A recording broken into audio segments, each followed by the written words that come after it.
Hello guys, good morning. Welcome back to our channel. నేను మీ ధరణి. అందరూ ఎలా ఉన్నారు? బాగున్నారా? నేనైతే బాగానే ఉన్నానండి. ఈరోజు సాటర్డే అనమాట. సాటర్డే వ్లాగ్ షూట్ చేస్తున్నా. ఈరోజు అయితే మా ఆయన టిఫిన్ తెప్పించేశాను. బ్యాక్ పెయిన్ హెవీగా ఉంది, అందుకోసం.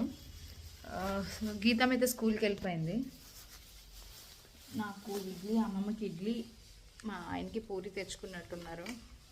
ఇంకా లేనిషి అమ్మకి స్నానం అయితే చేయించాలి. ఫస్ట్ అయితే తినేసిన తర్వాత ఇంకా తనకి స్నానం చేపిస్తా. సో ఈరోజు అయితే మధ్యాహ్నం లంచ్కి వచ్చేసరికి కాకరకాయ ఫ్రై అనమాట. నేను తినను, మా ఆయనకి అమ్మమ్మ గారికి. ఇంకా నా కోసం ఏం వండుకోలేదు. నిన్న చిక్కుడుకాయ కూర ఉంది, కావాలంటే అది తెచ్చిపెట్టుకొని తినిద్దామని ఫిక్స్ అయిపోయాను అనమాట. ఇప్పుడు రైస్ పెట్టాలి. వెల్లుల్లిపాయలు నేనైతే ఒలిస్తాను, అమ్మమ్మ గారు అయితే కాకరకాయ ఫ్రై చేసేసాను అనమాట. సో వాళ్ళిద్దరికీ సరిపోతుంది. కాకరకాయ తినను, వండను, రెండూ లేవన్నమాట. చేదు అన్న ఫీలింగ్. నిన్న కామెంట్స్లో చెప్పారు వేపాకు పేస్ట్ రాయండి అని చెప్పేసి. వేపాకు ముద్ద నూరేసి పెట్టాము, అది తాగిసిద్ది. కాకరకాయ పసరు కూడా పెట్టాము, అది చప్పరించేస్తుంది. సో మా గీతమ్మ ఆటికన్నా చేదు విషమైనది మెడిసిన్, అది మేము ఒకటి తెప్పించాము, అది కూడా తాగేసింది. అన్నీ తాగేస్తుందండి ఆ పాప. మరి ఇంకేం చేయలేకపోతున్నాం. మీరు కామెంట్ పెట్టారు కాబట్టి మీకు రిప్లై చెప్తున్నాను, అంతే, అంతకు మించి ఇంకేం కాదు. ఇప్పుడైతే ఇంకా రైస్ పెట్టేయాలండి. కూర అయిపోయింది. పాపకి, మా అమ్మమ్మ గారికి ఒక కుక్కరు, మా ఇద్దరికి ఒక కుక్కర్ అనమాట. వాళ్ళిద్దరికి చాలా మెత్తగా వండాలి, సో మాకు బిగువుగా ఉండాలి. అందుకోసం 2 కుక్కర్లు. అన్నం పెట్టాను లేనమ్మకి ఈరోజు, అందుకే పెరుగన్నం కలిపాను అనమాట. ఇంకా వస్తుంది మేడం గారు. హాయ్ చెప్పు. Hi, good girl. తినేస్తావా? ఓకే ఓకే, పెట్టేస్తా. నాన్న వచ్చారనమాట లంచ్కి, అది తింటుండగా ఇంకా చూస్తుంది. వెళ్ళవా? వెళ్దా? ఏమే ఏటైంది?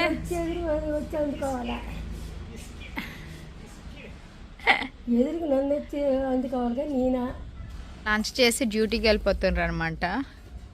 ఈరోజు కాకరకాయ కూర తిన్నారు, చాలా బాగుందంట. ఇంకా గీతమ్మని సాయంకాలం తీసుకొస్తారు.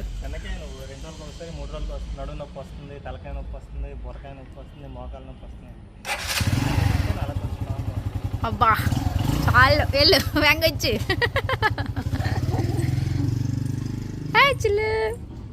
అది చూడండి, నీళ్ళన్నీ తాగిసింది, వంపించుకుంది మీదన. మళ్ళీ ఇప్పుడు డ్రెస్ మార్చాలి. ఇందాకే స్నానం చేయించాను. అరటిపండు తింటుంది. ఇప్పుడు కొంచెం అన్నం తిన్నది ఎలాగో ఒకలాగా. ఇప్పుడు అరటిపండులో ముక్క తింటుంది అనమాట. మళ్ళీ ఆంటీ వాళ్ళ డోర్ కొడుతుంది అనమాట. బయటకు వస్తే వాళ్ళ డోర్ కొడుతుంది. ఎవరు ఆంటీ? రాలేదు అమ్మమ్మ. అన్నేరి అన్న, డోర్ కొట్టు, గట్టికి కొట్టు. అన్నీ తెలుసండి, మనం ఏం మాట చెప్తే ఆ మాటకి వెంటనే రియాక్ట్ అవుతుంది. ఒక డోర్ కొట్టమంటే కొడుతుంది అనమాట. ఇప్పుడు టైం అయితే 6 అవుతుంది. ఇప్పుడు చాయ్ పెట్టాను అనమాట నాకు, మా అమ్మమ్మ గారికి. మా ఆయన అయితే అంటే డ్యూటీ నుంచి వచ్చి మళ్ళీ ఏదో చిన్న పార్టీ ఉందంట, పిల్లల్ని తీసుకొని వెళ్ళారు. సో మా ఇద్దరం చాయ్ తాగుతున్నాం. సో ఈరోజు సాటర్డే కదా, సో ఈరోజు నైట్కి టిఫిన్ వచ్చేసరికి రుబ్బులు అయితే ఏం ఆడలేదండి. తాలింపు పెడదాం అన్నారు అమ్మమ్మ గారు. చాలా రోజులు అయిపోయింది, మా ఆయనకి కూడా ఇష్టము. నేను కూడా తింటాను, పర్లేదు, ఒక యావరేజ్గా. మరి అంత ఇష్టం అని కాదు కానీ పర్లేదు, తింటాను అనమాట. సో ఇప్పుడు వచ్చేసరికి దానికోసం జీలకర్ర, ఆవాలు, ఎండుమిర్చి, పెసరపప్పు, నూక ఉంటే సరిపోద్ది అనమాట. ఫాస్ట్గా సింపుల్గా చేసేస్తారు, బాగుంటుంది కూడాను. ఇంకా అమ్మమ్మ గారికి ఏదో చిన్న ఉడత సాయం, వెళ్ళకి సాయం చేద్దామని వచ్చానమాట నేను. అంటే ఏమైనా కర్రీస్ గట్రా నేను వండుతాను, ఈ రొట్లు ఏమైనా అయితే మాత్రం అమ్మమ్మ గారు వచ్చి నేను చేస్తాను, బాగా కుదురుతుంది అంటారు అనమాట. ఎందుకంటే వాళ్ళు ఎక్స్పీరియన్స్డ్ కాబట్టి వాళ్ళకి పర్ఫెక్ట్గా సెట్ అవుతాయి. మనకి కొత్త కాబట్టి నేర్చుకుంటే వాళ్ళ దగ్గర, అలాగా మనకి కూడా అనుభవం అయ్యి మనకి కూడా ఏదైనా వస్తుంది అని చెప్పి అమ్మమ్మ గారు చేస్తే నేను చూస్తాను అనమాట పక్క నుండి. అమ్మమ్మ గారు అవునా అది ఇయ్యాలా ఇది వేయాలని అడుగుతాను.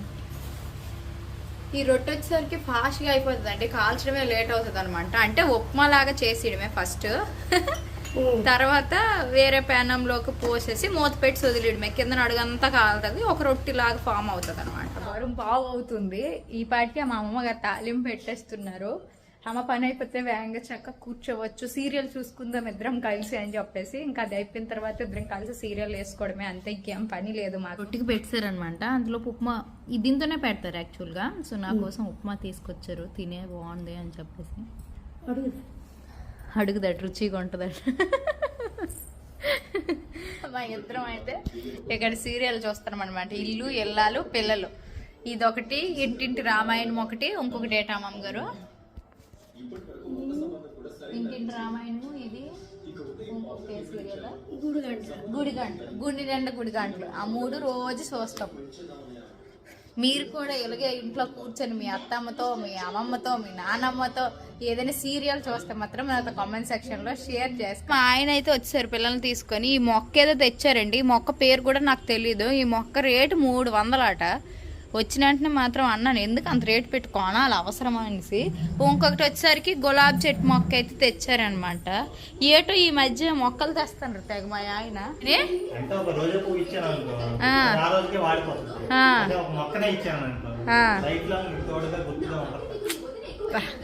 ఎక్కడ నేర్చుకున్నావు?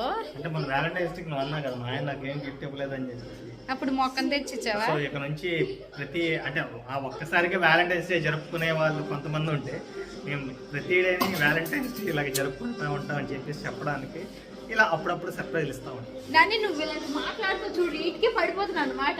ఎన్ని బిస్కెట్లు వేసినా చాలా మంది పడిపోయారా చూసారండి. నా దగ్గర అంత ధైర్యం చెప్తాను చాలా మంది పడిపోనరని. ఎంతమంది పడినా నేనే కదా నేను నీకు జీవితాంతం తోడంటాను చెప్పు. ఎవరు దగ్గరికి కూడా రారనమాట, రానివ్వను కూడా. అగ మా అమ్మమ్మ 2 కూతుర్లు ఉంటే ఇంకెవరు వచ్చేస్తారులే అని.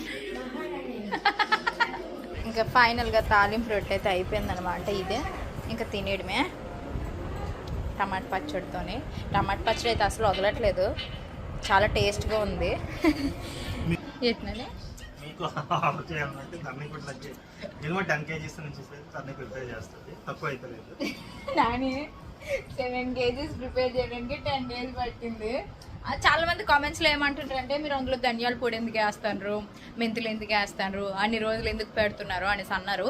ఇది యాక్చువల్గా నిల్వ పచ్చడి అండి. 1 year అయినా సరే పాడవకుండా అలా ఉంటది అనమాట. ఇన్స్టెంట్ గా పచ్చడి చేసుకుంటారు, అది వెంటనే అయిపోతుంది. అది ఎక్కువ రోజులు నిల్వ ఉండదు. అందుకే దీనికోసం ఇన్ని డేస్ టైం పట్టింది అనమాట, అంతే.